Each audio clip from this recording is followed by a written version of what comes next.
मुंबई गोवा महामार्गावर कामथे हायस्कूल नजीक एसटी थांब्याच्या ठिकाणी थांबलेल्या ट्रेलरला आयशर टेम्पोची मागून जोरदार धडक बसली। या अपघातात सिंधुदुर्ग जिल्ह्यातील मूळचे वेंगुर्ले येथील 2 तरुणांचा जागीच मृत्यू झाला। चालकाला डुकली लागल्याने हा अपघात झाला असण्याची शक्यता पोलिसांनी वर्तवली आहे। गुरुवारी सकाळच्या सुमारास हा अपघात झाला। कामथे येथील एसटी बस थांब्यासमोर रस्त्याच्या कडेला ट्रेलर थांबलेला होता। याच वेळी मुंबईकडून गोव्याकडे जाणारा आयशर टेम्पो ट्रेलरला मागून जोरदार धडकला।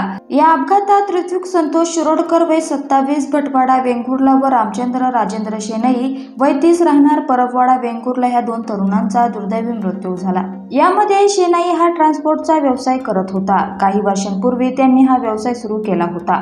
या अपघातातील धडकीत आयशर टेम्पोच्या केबिनचा चकाचूर झाल्याने त्यामध्ये दोघेही चिरडले गेले।